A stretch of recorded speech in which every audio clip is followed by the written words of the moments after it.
I don't think there was any way that any of us could vision how this was going to spread, how this was going to just take off in all directions. It's not just United States, it's worldwide.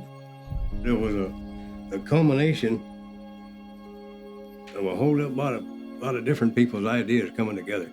And it came together amazingly well. I don't know what the impact was, but I have an idea. There's a few thousand people who over 35 years have impacted millions. Millions. In 1972, I gave birth to Christopher. He was 4 pounds, 7 ounces. The nurse brought him to me and said, "Don't get attached, he won't live." And I said, "Yes, he will." I knew he would never grow up. I knew that just by holding him, looking at him. So I made every day count. Chris was my little buddy. He really was.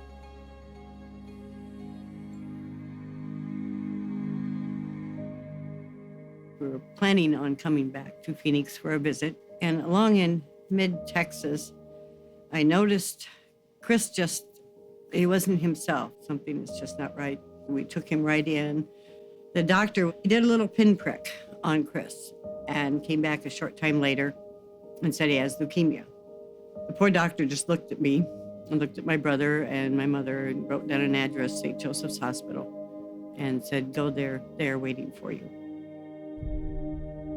I made a vow that night to even be, they say, a better mother, to even have more fun with him. We just kind of went from there. We really did, day by day, week by week, whatever we needed to do. Community college class, I'd met a lady by the name of Kay Austin. Her husband happened to be a U.S. Customs agent, which I didn't know. And she says, "You know what? Come on over to my house. We'll study together. Maybe I can help." As we got into our studying, the front door opened and there was Tommy. And Chris jumped up with more energy than he had had the whole time he had been there. And I think he told Tommy you're under arrest or freeze or something. Turned over and he said, "Freeze." I'm a police officer, so I froze. He got off the couch and he carefully searched my front pockets, and he was satisfied I was clean. He holstered his weapon. He stuck out his hand. He said, "Hi, I'm Chris."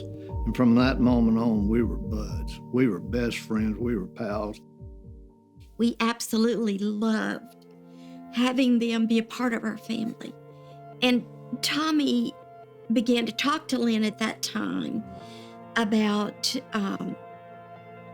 doing something special for Chris.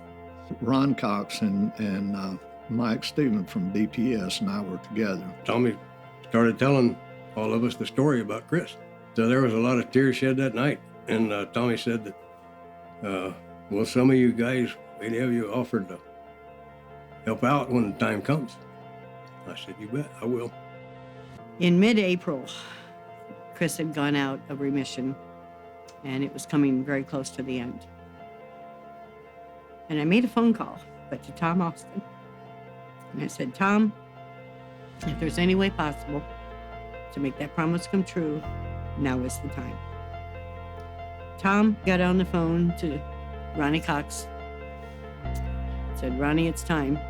I said, "Hey, do you think we can give this guy, this young man, a show and tell around the helicopter?"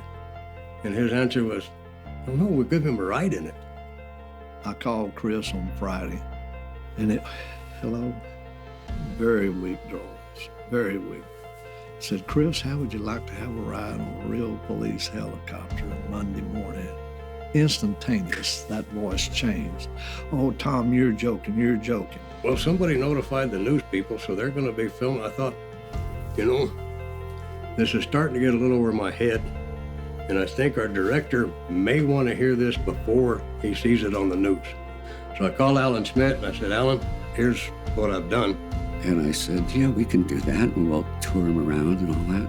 And Ron says, "I was introduced to this little boy named Chris, 7 years old, and we're going to do something special for Chris today. And I would like you to be standing by with your motorcycle." 6 o'clock Monday morning, the phone rang. Hello. Hi, Tom. This is Chris. You hadn't forgotten, have you? I said, no, I hadn't forgotten. Well, I went over there about 20 minutes too late, and he was already out in the driveway. And I wish you could have seen the look on his face when I drove up. He knew it was real. A smile from ear to ear. I got there and set up the motorcycle at our headquarters building just as the helicopter was coming in. He was given a ride in a real Ranger helicopter. They landed at the Department of Public Safety. From there, we went over to Colonel Schaefer's office. He walks around, high fives everybody, introduces himself. We stood him up on my desk, and I swore him in, handed him that certificate, and pinned the badge on his coat. It was wonderful. Chris was such a proud little boy. I mean, to him, with that badge, hat, everything, he was a policeman. He really was. This was something that I was totally helpless to do, but Tom had pulled it off with the help of Ronnie and help of all of the DPS officers. On May 2nd, he said, "Mommy, I'm not feeling real good." On May 3rd, he passed away, just that quick. There was a unity born with these officers and what they did.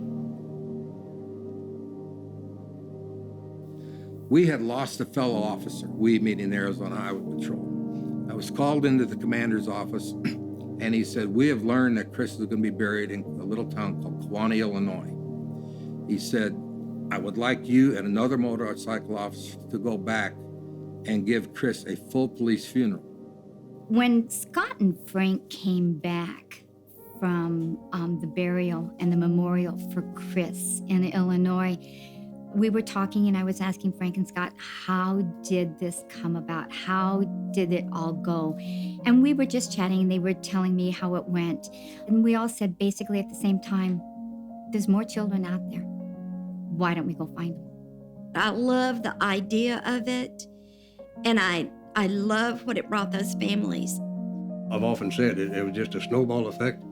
And a snowball rolling down here, hill, it kept getting bigger and bigger and bigger. It's amazing. It's absolutely amazing. Make-A-Wish is not mine or anybody else's. Make-A-Wish is a thing. I truly believe in the power that made this happen. I think there are a lot of people that can't even imagine how small it was and how little money there was. So to sit here and say, happy birthday, Make-A-Wish, you are now 35 years old, tells me that the original founders and the original board members and all those long nights, it was all worth it. We happened to hit on the most universal emotion there is. It's totally universal. There's no language boundaries, no country boundaries, no philosophy, no attitude, no political boundaries. It's universal. The people who are there today, 35 years later, carry that torch, same rules, same all kinds of same things that we set up when we sat down and said, how are we going to do this thing?